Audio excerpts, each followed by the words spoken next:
আমাদের সুখে দুঃখে আমরা ইনশাআল্লাহ এখন থেকে সবসময় পাবো, আগেও খাইছি, ইনশাআল্লাহ সামনে পাবো। ওনারা ভাই আমাদের এই প্রতিষ্ঠানটা যেখান থেকে আমরা সবাই ছাত্র, ওই প্রতিষ্ঠানটা ওনারাই তৈরি করছেন। আলহামদুলিল্লাহ ইনশাআল্লাহ আমরা আগামী দিনে ওনারা ওনার কোনো বলেন না, উনি একজন মাদ্রাসার প্রিন্সিপাল, ওনার কোনো চেয়ারম্যানই হওয়ার বা চেয়ারম্যানই করার কোনো ইয়ে আছে না, একটা কথা চাহিদা আছে কিনা, কিন্তু আমাদের দেশের জন্য, আমাদের জন্য, জনগণের জন্য, জনগণ যেন জনগণের অধিকার পায়, এই জন্য উনি এত কষ্ট করে এখনো বৃষ্টির দিন যেই কোনো জায়গায় যে কোনো ভাবে আমরা ডাকি চলে আসে। আল্লাহ তাআলা যেন ওনার সুস্বাস্থ্য, আমার আল্লাহর কাছে ওনার সুস্বাস্থ্য কামনা করি। তাই বক্তব্য নিয়ে আসছেন মাওলানা নাজমুল ইসলাম শামীম সাহেব। আসসালামু আলাইকুম ওয়া রাহমাতুল্লাহি ওয়া বারাকাতুহু। আলহামদুলিল্লাহি ওয়ালিহি ওয়াস সালাতু লিওয়ালিহা ওয়া আলা আলিহি ওয়া সাহবিহি আজমাইন। ক্বালা আল্লাহু সুবহানাহু ওয়া তাআলা আউযু বিল্লাহি মিনাশ শাইতানির রাজীম। বিসমিল্লাহির রাহমানির রাহিম। ওয়ালাউলা নাফারা মিন কুল্লি ফিরকাতিন মিনহুম তায়িফাতুল লিয়াতাফাক্কাহু ফিদ-দীন وَلِيُنذِرُوا قَوْمَهُمْ إِذَا رَجَعُوا إِلَيْهِمْ لَعَلَّهُمْ يَحْذَرُونَ। বাংলাদেশ জামাত ইসলামী গণমানুষ সংগঠন বারো চরসা ইউনিয়নের ৫ নং ওয়ার্ডের আজকের এই কার্যালয় উদ্বোধন অনুষ্ঠানে সম্মানিত সভাপতি, সম্মানিত মেহমান, ইউনিয়ন আমির মাওলানা আবু বকর সিদ্দিক, এই এলাকার কৃতি সন্তান, সকলে পরিচিত জন মাওলানা কামরুল হাসান, হাফেজ কামরুল হাসান, মাওলানা ইউসুফ, মাওলানা হিজবুল্লাহ, মাওলানা রেদওয়ান, মাকসুদ, আমাদের জাতীয়তাবাদী দলের সেক্রেটারি ফয়েজ আহমদ সহ এই এলাকার মুরব্বী, প্রতিদিনশা মুরব্বী, যারা বড় বড় আলেমদের সবক হয়েছেন আলহামদুলিল্লাহ।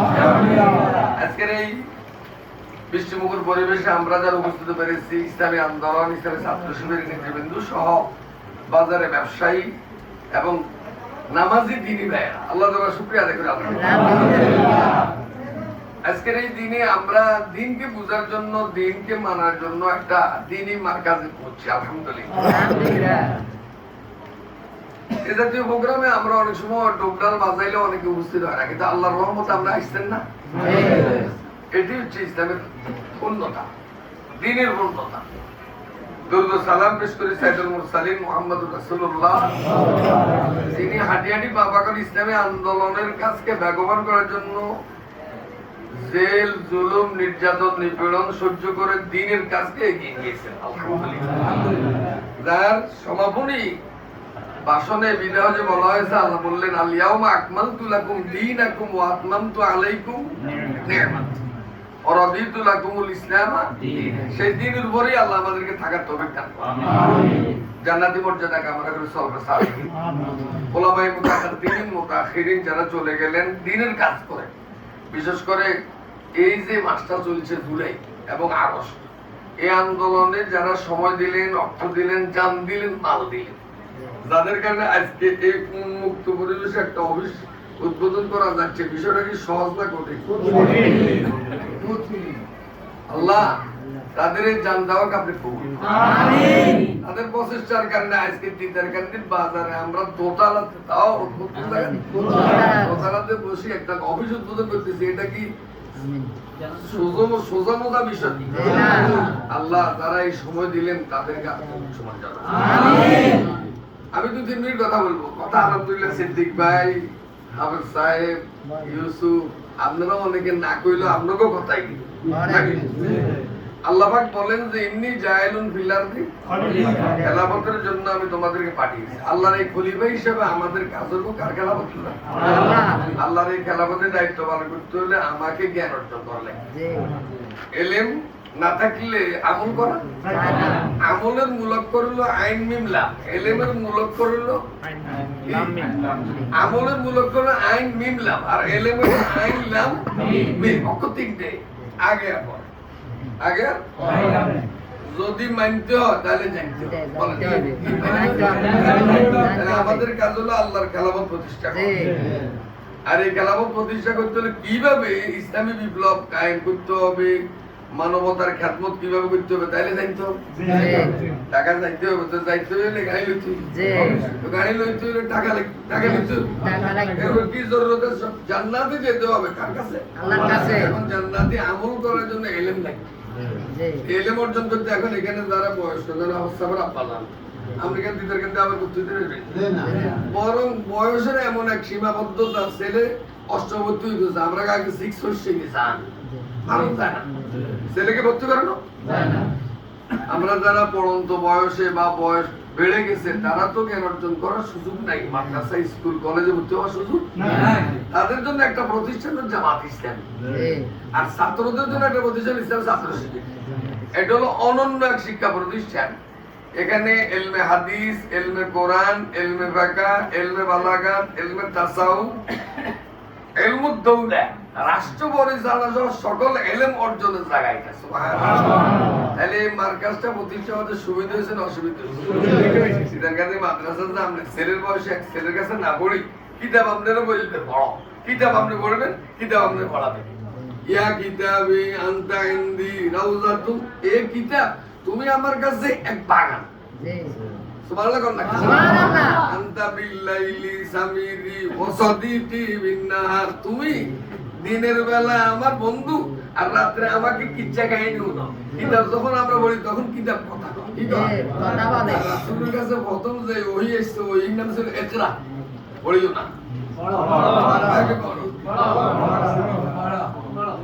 পড়ো জীবন গড়ো ইকরা বিসমি রাব্বিকাল্লাযী পড়ুন আপনার রবের নামে কার নামে আল্লাহর নামে যে ইলমে আল্লাহকে চিনা ওই ইলম হচ্ছে আসল ইলম যে ইলমে মুক্তি বুঝা ইসকন এগুলি শিখা সে ইলম না এটা কত ছিল নি কারিকুলামে আমাদের সব বরবাদ করে দিয়েছে আল্লাহ কোন এরে সাইজিয়ারি এটা টিকতো না সুবহানাল্লাহ সুবহানাল্লাহ ইকরা বড় বড় আসলে দেবেন এই যে নামাজের মধ্যে কেরাত পড়া কি পড়ে বাবা বলেন তো পড়ে আসরের জোহর কি কেরাত পড়ে না পড়ে না পড়ে কথা আপনি শুনেন না কেরাত পড়ে না বলে না পড়ে আমার ওই আলাদা তো মাদ্রাসা এক স্যার আছে লিখতে দেয় হুজুর কোন নামাজ দাঁড়াইতে দিলে আসরের জোহর হইতে কয়নি কেরাত লাগে না লাগে না লাগে কেরাতে কবি আর কেরাতে জেহেরি সিররি আর জেহেরি প্রকাশ করি বড় কি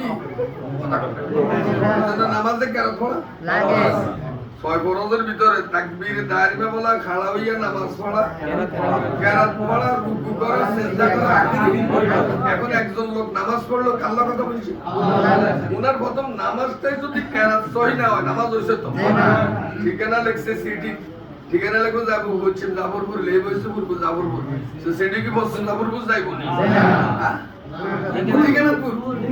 ইবাদতের মধ্যে নামাজ যদি শুদ্ধ না হয় কেরাত শুদ্ধ না তাহলে নামাজ এবার আসেন সারা বাংলাদেশে আমাদের তিতারকান থেকে গ্রামের কথাই বলি এখানে অনেক মানুষ আছে যারা কোরআন শরীফ পড়তে পারে না তাহলে তার শেখার নেই আছে না এবার পড়তে পারলে অর্থ বুঝে না আছে না অর্থ কিছু বুঝতে তাফসীর বুঝে না হাদিস বুঝে না ইসলামী সাহিত্য বুঝে না এই জাতীয় লোকদের জ্ঞানের জগৎ যত বাড়বে দিনের পরিবেশ তত অনুকূলে আসবে সুবহানাল্লাহ এজন্য আল্লাহ বলেন ফালাউলা নাফারা মিন কুল্লি ফিরকাতিন মিনহুম তায়ফা তোমাদের মধ্যে যদি একটা দলের উদ্ভব হয় যারা ইলম অর্জন করবে লিয়া তাফাক্কাহু বিদ্দিন দ্বীনকে বুঝবে অলিয়ুনজিরু কাওমাহুম ইযা রাজাউ ইলাইহিম এখান থেকে দ্বীন অর্জন করিয়া তাদের এলাকার লোকদেরকে তারা যায় সতর্ক করবে সুবহানাল্লাহ কবুতর চিনেন কেন জি বুড়া কবুতর মাঠের তো খায় খাইবে কি পূজা কতরা গলা তো বাসাত নে হর বাচ্চারে খাওয়া দিলে না কিন্তু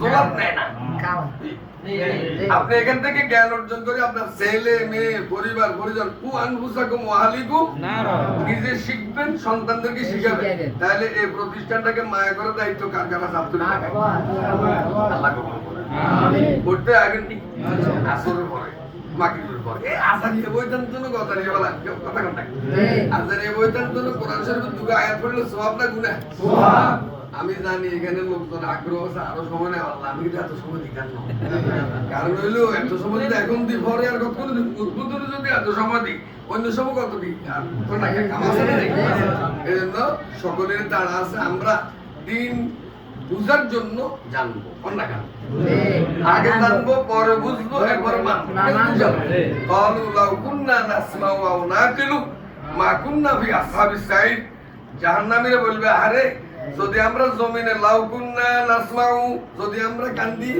শুনতাম মনোযোগ দিয়ে শুনতাম আও নাকিলু যদি আমরা বুঝতাম মা কুন্না বি আসহাবিস সাঈদ। সাঈদ, তাহলে আমরা দুযুগে হইতাম না। তাহলে এই সমাজের অসংখ্য মানুষ কবরে চলে গেছে, তাদের হিসাব আমরা তো দিতাম না। যারা জীবিত আছে, মুসলমান দাবি করে, মুমিন দাবি করে, অথচ কোরআনের মতন কিতাব তারা বুঝে না। বলো তো তার কাছে কোটি কোটি সম্পদের কোনো দাম আছে? না। তাহলে ইলম অর্জন জরুরি না জরুরি না? জরুরি। এজন্য রাসূল বলেন তালাবুল ইলমি ফারিদা আলা কুল্লি মুসলিম। প্রত্যেক মুসলমানের জন্য মেলা টাকা অর্জন করা ফরজ না, ইলম অর্জন করা ফরজ। ইলম অর্জন করা। তাহলে রাসূলকে ইলম অর্জন করা ফরজ। এজন্য টাকাওয়ালার সম্মান খানি ক্ষণিকের, ধনীর সম্মান ক্ষণিকের, জ্ঞানীর সম্মান চিরদিন। সুবহানাল্লাহ টাকা। আল্লাহ আমাদেরকে জ্ঞান অর্জনের জন্য ছাত্র অঙ্গনে এবং জামাত অঙ্গনে আজকের এই পাঠাগার উদ্বোধনকে কবুল করেন। আমরা কেউ যদি পারি যে তাফহিমুল কোরআনের কিছু সেট দেব, কিছু কিতাব দেব, হুজুর আমি 2000 টাকা দেব, এটার জন্য আপনি কিছু কিতাব কিনেন, এই জাতীয় লোক নাই? তাহলে এখানে টাক সমৃদ্ধ হয়েছে। এখন তো খালি ঘর খালি বাড়ি, কথা কথা কথা কথা খালি ঘর। এটা যদি এখন কিতাবপত্র দিও কে যদি আগে বিলি করেন যে উদ্বোধনে, হ্যাঁ নেন অমুক ভাই আপনি এই কিতাবটা নিয়ে এক সপ্তাহ পর আবার জমা দিবেন, আবার নিবেন, আবার জমা দিবেন, দেখবেন উনি বাড়িতে এক পর্যায়ে উনি নিজেই পাঠাগার দিয়ে দিলেন। আল্লাহ আমাদের সবাইকে কবুল করেন। আমিন। যারা আসছেন আল্লাহ সকলের হাজতগুলো পূরণ করেন। আমিন। দেশ জাতি সবার মধ্যে রহম করেন। আমিন। সর্বশেষ বন্যার পরে আমরা এই টক্কা বলতে গিয়ে এই রাস্তা কিছু মেরামতে কাজ করছিলাম। এই দিনে আবার আমাদের খুচরু ভাইরা কিছু ফালাইছে, আলহামদুলিল্লাহ বলেন। আলহামদুলিল্লাহ। এখন বাকি কাজটা যদি আমরা করি দিতে পারি সব না কোনো কে কে জান? ইনশাআল্লাহ। তাহলে আমরা সিদ্দিক ভাইকে বলবো, ইউনিয়ন আমির সাহেবকে বলবো, প্রয়োজন আমি একটু শরীর করতে হবে নাকি? কথা কম নাকি? কি কথা ঠিক আছে নি? জি। তবে আমি আমনগর লই শরীর করি, জি। নিজের তার নাম আমনগর লই হরি, জি। ঠিক আছে? ঠিক আছে। আমরা সবাই এই রাস্তাটা দ্রুত মেরামত হইলে আমাদের এই 5 নম্বর 8 নম্বর 7 নম্বর ওয়ার্ডের লোকদের যে টক্কা বলতে ঘোষণা তাদের টক্কা ব্যাগে দোয়া করতেন না ইনশাআল্লাহ এই কাজটা করার আশ্বাস দিলাম। এবং আমাদের বন্ধু সংগঠন যারা আছে তারাও দেখ আমরা দিই পরস্পরে মিলেমিশে কাজ করলে সুবিধা না সুবিধা না? আম গাছ জাম গাছ বাঁশ গাছ যেন মিলেমিশে আছে ওরা ওরা আমরা সবাই মিলেমিশে কাজ করবো, আল্লাহর জমিনে আল্লাহর দিন কায়েমের চেষ্টা করবো ইনশাআল্লাহ। আজকের এই উদ্বোধনী অনুষ্ঠানে দলীয় এক সুবিধা হয়েছে, বেশি লোকের আমরা এত লোকের খাওয়াইলাম অতএব বৃষ্টিটা আকারে উপকার তো খালি আল্লাহ পাক রব্বুল আলামিন আজকের এই অনুষ্ঠানকে কবুল করেন। আমরা নিয়মিত নামাজ পড়বো, নামাজের সমাজ কায়েম করবো ইনশাআল্লাহ। আল্লাহ পাক কবুল করুন, আমিন। ওয়া আখির দাওয়ানা আলহামদুলিল্লাহি রাব্বিল আলামিন।